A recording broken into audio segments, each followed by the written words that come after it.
बहुत बहुत आभार कि आपने मुझे छत्तीसगढ़ राज्य से संबंधित 5वें अनुसूचित जनजाति संशोधन विधेयक पर बोलने का अवसर प्रदान किया है। महोदय, भारत का इतिहास ऐसे अनेक संघर्षों और सत्याग्रहों से जाना जाता है, जिसमें देश के आदिवासी समाज के संघर्ष ने भारत के निर्माण की ऐसी नींव रखी जिसमें आदिवासी समुदाय उनकी संस्कृति को मिटाने का प्रयास करते हुए अंग्रेजी हुकूमत भी मिट गई और स्वतंत्रता के पश्चात इस देश के अंदर जो शासन करने वाले लोगों ने भी जो उनके अधिकारों पर जो हनन किया है, उन सरकारों का भी अस्तित्व आज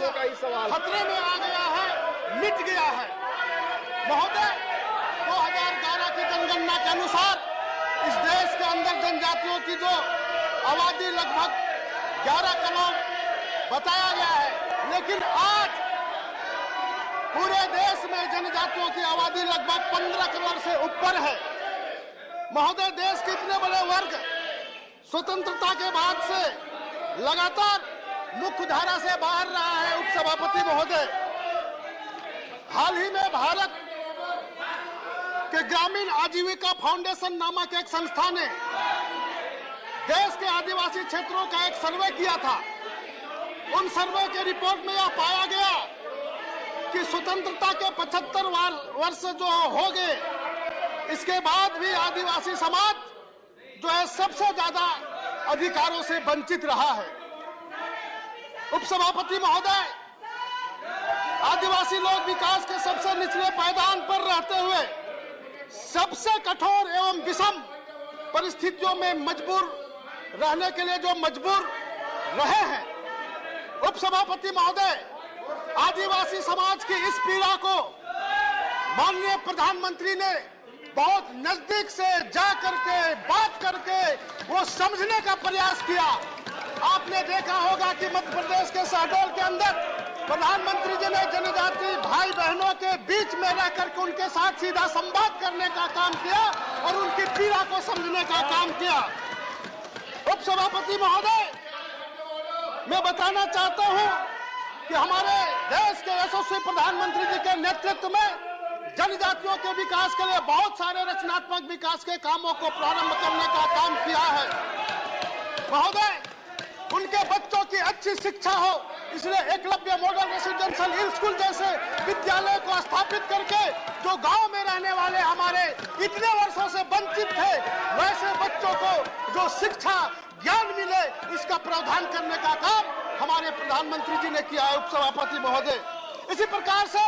जो जनजातीय समुदाय वर्षों से जंगलों के बीच में रहते हैं, उनकी आजीविका का जो मुख्य साधन जो है जल जंगल जमीन ये आधार है, वह जो है जंगल के अंदर के जो है नॉन टिम्बर प्रोड्यूस जो फॉरेस्ट प्रोड्यूस है, उससे कैसे संकलन करके उसे प्रोसेसिंग करके उसका वैल्यू एडिशन करते हुए वो अपने जो है आमदनी को बढ़ा सकते हैं। इसके लिए वंदन विकास केंद्र की स्थापना किया है सभापति महोदय, और उनके जो है रोजगार देने का काम, उनके आमदनी को बढ़ाने का काम हमारे प्रधानमंत्री जी ने आदिवासी समुदाय के लिए करने का काम किया। सभापति महोदय, निश्चित रूप से मैं बताना चाहता हूं कि आजादी के बाद इतने वर्षों तक जनजातीय समुदाय के बीच में गांव में उनके परिवारों में किस प्रकार से कई प्रकार के जो है बीमारियां थी, sickle cell, anaemia, thalassaemia, malaria, ऐसे सारे बीमारी को किसी ने भी उसका उपचार करने के लिए कोई योजना बनाने का काम नहीं किया। लेकिन हमारे प्रधानमंत्री जी ने जनजातीय समुदाय के लिए जो है सिकल सेल, एनीमिया, थैलेसीमिया जैसे बीमारी कैसे जड़ से मिटे, इसके लिए सरकार के माध्यम से योजना बना करके वो उसको उनके पास पहुंचाने का काम हमारे प्रधानमंत्री जी ने किया है। उपसभापति महोदय, निश्चित रूप से आज मैं बताना चाहता हूं कि आजादी के लड़ाई में हमारे जनजाति जो क्रांतिकारी वीरों ने इतना संघर्ष किया और देश को आजाद दिलाया, चाहे भगवान बिरसा मुंडा हो, तिलका मांझी हो, जादो नाग हो, रानी मां गैडेलियो हो, ऐसे जो तात्या भील हो, ऐसे हमारे जो अनसंग हीरोज हैं, इनका सम्मान पिछली सरकारों में करने का काम नहीं किया है। लेकिन हमारी जो है सरकार, हमारे प्रधानमंत्री जी ने ऐसे अनसंग हीरोज को सम्मान देने का काम किया है, जनजातियों को सम्मान देने का काम किया है। भगवान बिरसा मुंडा जी के जन्म जयंती के दिनों को राष्ट्रीय जनजाति गौरव दिवस मनाने के लिए जो स्थापित किया है, और जो है हमारे जो है अनसंग हीरोज के नामों पर जो है संग्रहालय स्थापित करने का काम किया है, ताकि हमारे समाज के लोग उनके प्रेरणा लेकर के इस देश के लिए काम करने के लिए आगे बढ़ सकते हैं। इस प्रकार से हमारे प्रधानमंत्री जी ने जनजातियों के विकास के लिए काम करने का काम किया है। सभापति महोदय जी, निश्चित रूप से मैं कहना चाहता हूं कि हमारे ये इस वर्ष जो है उनके विकास के लिए हमारे प्रधानमंत्री जी ने वित्तीय बजट में भी जनजाति कार्य मंत्रालय के माध्यम से लगभग 70% हमारा जो है बजट को बढ़ा करके उनके जो है जीवन को आगे बढ़ाने के लिए, विकास को आगे ले जाने के लिए हमारे प्रधानमंत्री जी ने काम किया है। इसके अतिरिक्त देश के समस्त आदिवासी समुदाय को स्वतंत्रता के 75 वर्ष के बाद गौरवान्वित होने का काम किया है। उस अवसर पर जो हम ये बताना चाहते हैं कि आजाद भारत में पहली बार एक जनजाति समुदाय के एक वाहन को देश के सर्वोच्च स्थान जो महामहिम राष्ट्रपति बनाने का काम किया है, ये जनजाति समुदाय के लिए गौरव की बात है। निश्चित रूप से मैं पूरे देश के जनजाति समुदाय की ओर से मैं आदरणीय प्रधानमंत्री जी को मैं आभार व्यक्त करता हूं कि ऐसा सम्मान देने का काम हमारे प्रधानमंत्री जी ने किया है। महोदय, पहले की सरकारों ने आदिवासी समाज के प्रति हमेशा से दोहरी नीति अपनाई है। वो कभी भी जनजातियों की बातों को सुनने का काम नहीं किया, केवल जनजाति को सुनाने का काम किया, जिसके कारण वो आज विकास के इतने दूरी में है। लेकिन हमारे प्रधानमंत्री जी ने जनजाति के बीच में जाकर के उनके लिए क्या योजना होना चाहिए, ऐसे योजनाओं को हमारे जनजातियों के बीच में क्रियान्वित करने का काम कर रही है। विपक्ष आज भी महोदय, मैं बताना चाहता हूं कि स्वतंत्रता के 75 वर्ष बाद भी हमारे जनजाति समुदाय इस श्रेणी से बाहर थी। अनेक जातियों को आदिवासी की श्रेणी में शामिल किया गया, लेकिन उन जातियों के पर्यायवाची शब्दों को आदिवासी मान्यता नहीं दी गई, जबकि उन जनजातियों के लोग आदिवासी परंपराओं के अनुसार ही अपने जीवन को जी रहे हैं। इसके बावजूद इन लोगों ने आज जनजाति सूची से बाहर रहे हैं। सभापति महोदय, इनकी प्रशासनिक त्रुटियों को दूर करने के लिए हमारी सरकार ने, प्रधानमंत्री जी ने, जनजातीय कार्य मंत्रालय माननीय अर्जुन मुंडा जी ने इन बातों को विचार करते हुए इन आदिवासी समुदायों को वो अधिकार प्रदान हो, इसके लिए इन लोगों ने ये जनजातियों को शामिल करने के लिए ये जो है विधेयक लाया है। देश के विभिन्न राज्यों में संशोधन विधेयक के माध्यम से विभिन्न जातियों को आदिवासी की श्रेणी में शामिल किया जा रहा है। इसी क्रम में छत्तीसगढ़ राज्य से संबंधित धनुहर, सौरा, बिंजिया आदि जातियों को अनुसूचित जनजाति की श्रेणी में शामिल किया जा रहा है। उपसभापति महोदय, भुइयां समुदाय के पर्यायवाची शब्दों को भी अनुसूचित जनजाति श्रेणी में मान्यता प्रदान की जा रही है। कुछ आदिवासी समुदाय जैसे कि उरांव,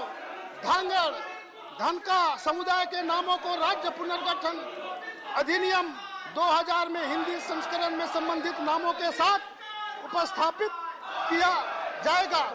महोदय, इस संशोधन से छत्तीसगढ़ के एक बड़ा आदिवासी वर्ग उनके अधिकार प्राप्त कर सकेंगे। सभापति, उपसभापति महोदय, क्योंकि छत्तीसगढ़ राज्य के आदिवासी वर्ग माननीय प्रधानमंत्री जी के द्वारा जो प्रावधान किए जाते हैं, उन्हीं से खुश होने के कुछ अवसर मिल पाते हैं। अन्यथा छत्तीसगढ़ में राज्य सरकार के नीतियों के कारण आदिवासी समाज आज भी ब्रिटिश